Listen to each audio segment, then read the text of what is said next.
I'm gonna make like a mixture of like hardback books, and probably some softback ones as well. They're just so cute. I've made them out of scrap paper, so yeah, like, I don't know, I just needed a use for all of the kind of leftover paper when I've made the poetry books and just the books in general. I just wanted a use for the paper, so I thought I'll make some notebooks with just the weird kind of offcuts, like just strange shapes, but I find them quite intriguing, and I find them quite, I don't know, I feel like people can do some interesting, you know, there's not a lot of space that you have to utilise, and sometimes you can do really interesting work like that, I feel. This one's quite strange, it's like really long. I quite like this one for writing poetry, and it's like a nice shape. So yeah, I'm gonna make some cases for them and some I don't know, it might be a mixture of soft back and hardback. I like this paper as well because you can like paint on this, like acrylic paint or watercolour. It's kind of like a thicker texture. So this is quite a nice one because it like mixes up different textures of paper, so people can like do a mixture of painting or writing. I don't know, I just like the shapes. So yeah, I'm gonna make some, gonna make them look prettier. Yeah.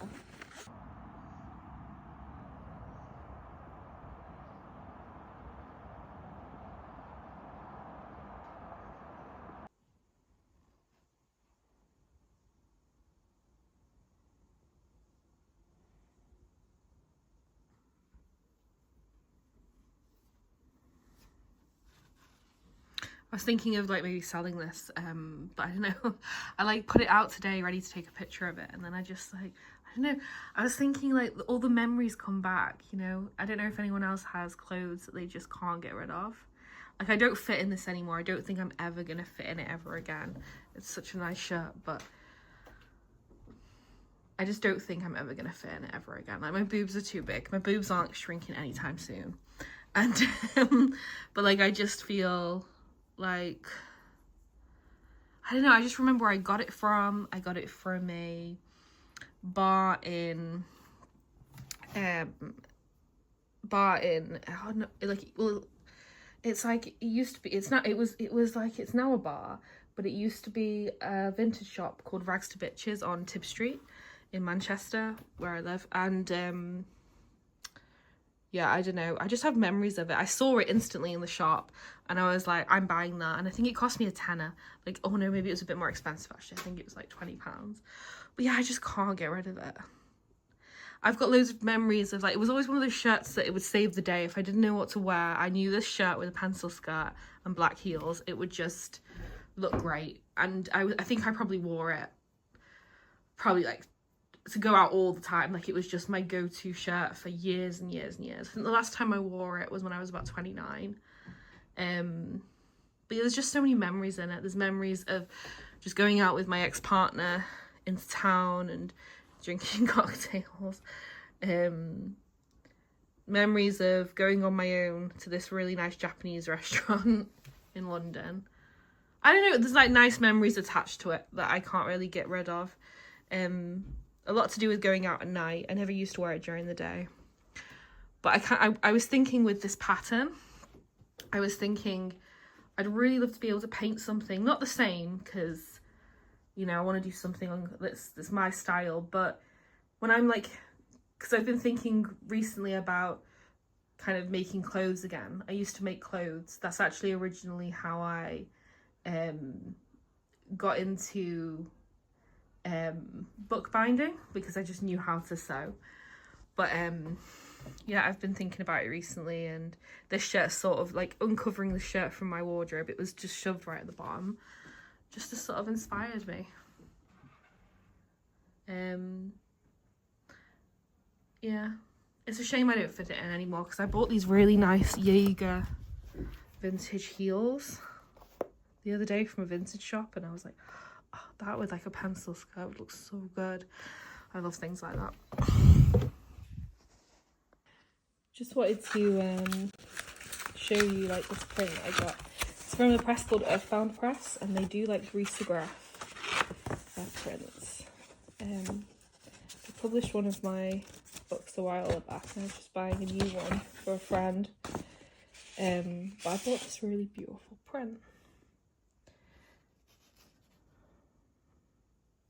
So nice. It's going to go in, kind of was thinking about smart work for my new apartment, and I know this just caught my eye. I really like it. So yeah, it's all on risograph. It's so beautiful. The colours are so vibrant. I think that's what's so special about risograph. It just makes the colours look so bold. And it's limited edition of 200 as well. I'm going to link the press's shop in the description to this video, so if you want to buy it, it's there. It's really beautiful. I wouldn't be surprised if it's sold out, to be honest. Things sell out pretty fast there, but I'm really happy with that. It's also quite cool because they're a risograph. They do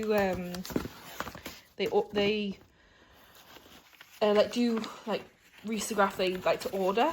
So if you've got, because I'm a publishing press, so I was kind of I wanted to ask if they would do smart work for one of my books, and it's so nice what they do. They give you show you all the colours and the possibility of each shade in like this, and it's all the colours, which is so nice. I like the binding, and then they show you what it kind of looks like too with these cards. This was free, by the way. The print wasn't obviously in the book, but this was free. It's very beautiful. And they give you show you some types of paper that you can order as well. But yeah, really nice. I love this press. They're fantastic. So beautiful. I think risograph is an art form in a way. Well, yeah, it definitely is an art form. Like mastering how to use it in a way that just it's so beautiful. Look at that.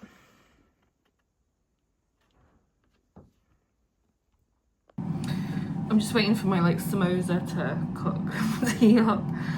I was thinking my sister went on a date last night, and it made me think about just dating in general as a a woman in her early 30s. But I remember I've kind of, I don't know, I kind of stay clear of that stuff these days, but I remember a couple of years, probably about a year ago, and I remember I've been on a few dates, and I remember going on every date I go on, honestly, every date I go on, the guy asks me, do you want a drink? And I'll be like, yeah, I do. And then he'll say, do you want a beer? And I'll be like, no, I don't drink alcohol. And then he'll say, oh, do you want a coffee? And I'll be like, no, I don't drink caffeine. And then he'll ask me, oh, do you want a lemonade or something? And then I'll be like, well, back then I went on a sugar detox for a whole year. And I went, no, I don't eat sugar. And then I just remember when I was visiting my friend in Seattle. She lives in the Olympic Peninsula, which is well, the family are from Seattle, but her family lived in the Olympic Peninsula. I mean, she lived in the Olympic Peninsula, her family lived in Seattle. Gosh, getting my words mixed up. But he when one day I went to the health club in her little small town, and she was swimming or in the gym, and I decided that can't be bothered with that, I'm gonna go just in the hot tub. So I went into the hot tub, and there was this man in the hot tub with his girlfriend, and I was chatting to them for a bit, and then I was curious, and I just how do people date here and meet one another? There's not that many people in town. And then he said, and then he was like, well, to be fair, dates here really only consist of going for either a 4-hour hike in the mountains where you'll possibly confront a bear, or yeah, he said, oh, that's about it really. And then I was like, I don't know why, but why is that more appealing to me right now than sat in a bar being asked if I consume all these beverages? And I don't know, I feel that's quite a good, I feel it's quite a good analogy about where my head's at in life. But yeah,